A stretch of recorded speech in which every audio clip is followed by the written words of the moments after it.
American diplomatic missions in Libya and Egypt have been attacked by angry mobs over a US-made film set to insult the Prophet Muhammad. The assault in the Libyan city of Benghazi left one US staff member killed and another injured. Film, many demonstrators were seen scaling the walls to take down the American flag and replace it with a black flag bearing the inscription that means to protest. This is the first time ever that the U.S. Embassy in Egypt has been attacked.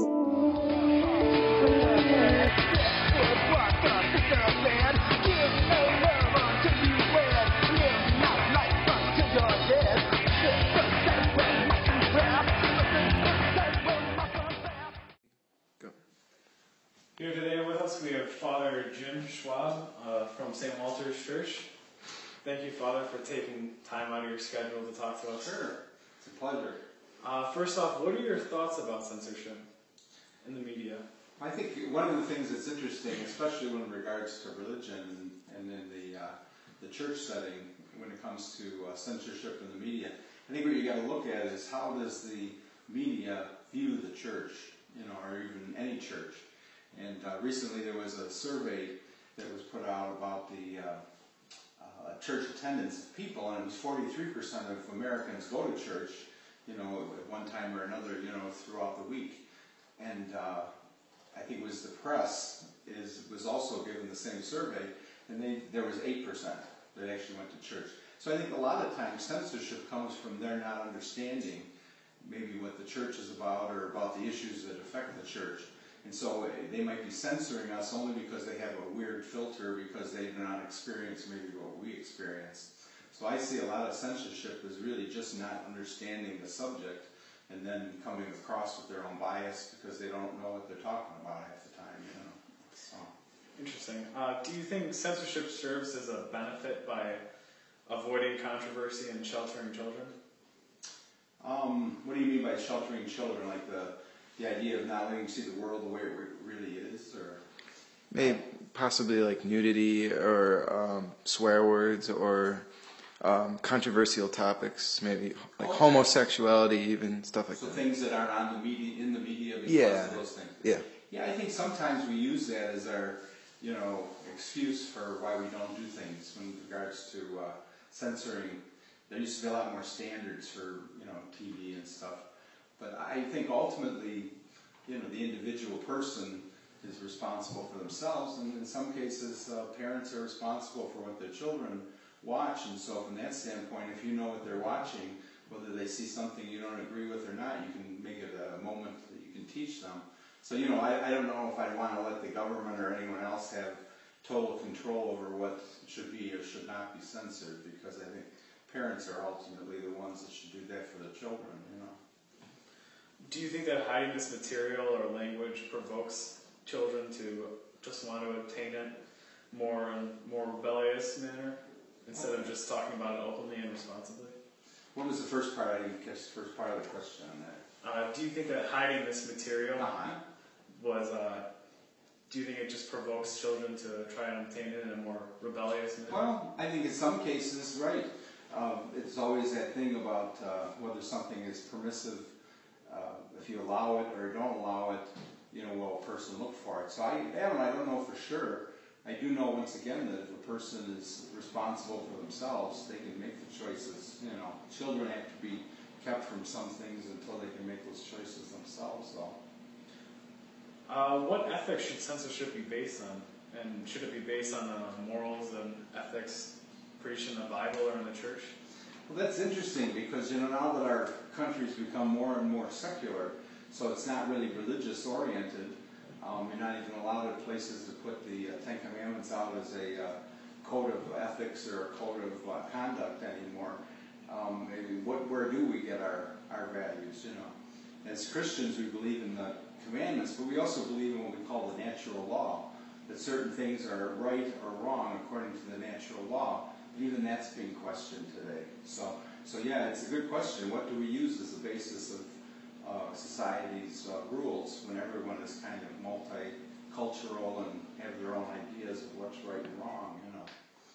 Tilde mores, things that used to be seen as something that was wrong, 30 years later might be seen as okay. It kind of changes with the society. So. It's very interesting. Okay, thank you for talking. All right, good. All right, thank you. But talking to the priest was not enough. We had to get an international view on censorship from German exchange student Lucas. This is Lucas. He's from Germany. He's my German exchange student. So, Lucas, what kind of things are censored in Germany? Well, you know about this Muhammad video, like 1 or 2 months ago. They didn't show that in Germany, but in general, they show a lot. So also nudity in TV. Is nudity and sex taken seriously? Is it? Well, as already offensively? said, they sometimes show nudity in TV. Not in all channels, but in some, late in the evening. Okay. Do you know if government filters what you can read or hear? So just like really, really offensive things are censored in Germany. So like this Muhammad video and pro-Nazism. And do you think they should? Well, I think you should censor really, really offensive things, but you shouldn't give the government too much influence on that. So self-censorship should be, or is a possibility, and also that parents decide for their children what is good for them and not. Rip-offs.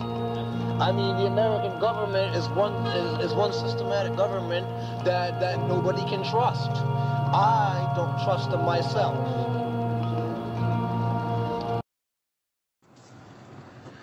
All right, here we are, Total Hockey.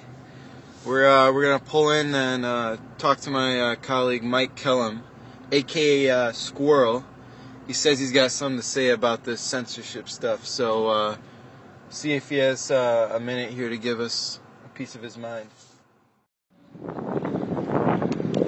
All right, so here we are. We're gonna be interviewing Mike Kellum. First off, Mike. What is your view on censorship? I don't think there's a need for it. I don't think we need it. I mean, the people, who censor things are, are the ones who can, tell you what you can and can't read. And, if you can tell someone they can see and read, then, you can tell them anything and, they'll believe it. So I don't think there's a need for it. Yeah, completely. The way the government can control you, and it's just not right. Now, Pumped Up Kicks is a song by Foster the People. It was aired on MTV last year, and it was censored because it's a song about a bullied child who acquires a gun and goes out to take revenge on the kids who bullied him. Now, that was censored. What's your thoughts about a song with deep meaning like that being censored on something like MTV? Well, I don't think it needs to be. I mean, they have, just as equally bad or, worse things on the channel, if you ask me, like glorifying, like, being 16 and getting pregnant, and, Jersey Shore, need I say more? I don't think that one's worse than the other, but they would kind of censor the little guy, like in the music video. I don't know. Yeah, it just doesn't make sense. Do you think that's an attempt for MTV to kind of put down alternative rock culture and promote MTV sensationalized Jersey Shore type culture? Yeah, because that's what gets some ratings. So yeah, exactly. Yeah, censor that to get the ratings. Yeah, exactly. Give the government the ability to block certain websites. Now, do you think the government should be able to do this? And what's their motive behind it? No, I don't think the government is anybody to say what you see or read on the internet. It was created so everyone, can enjoy it, post whatever you want on there. I don't think they have the right or authority, even if they're the government, to say, what you can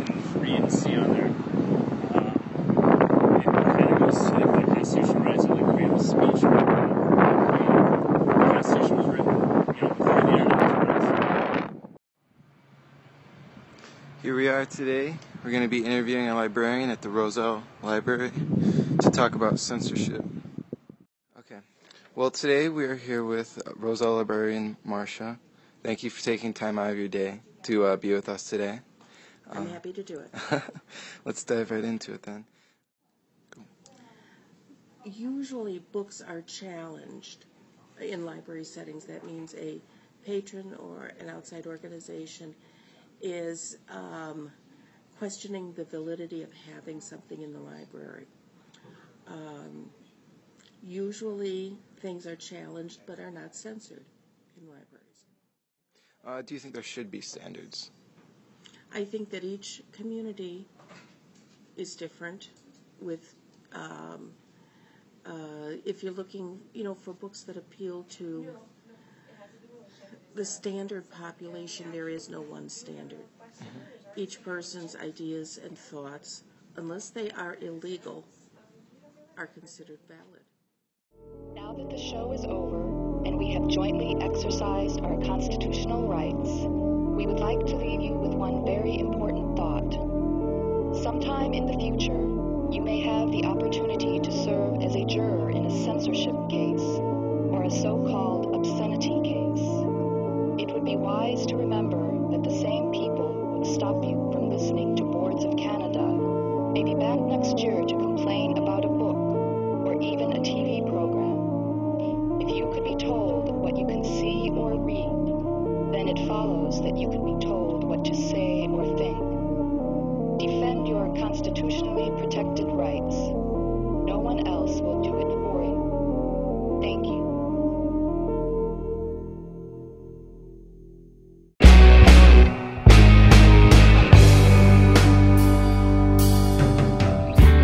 Circle around the park, joining hands in silence. Watch the evil black the sky. The storm has ripped the shelter of illusion from our brow.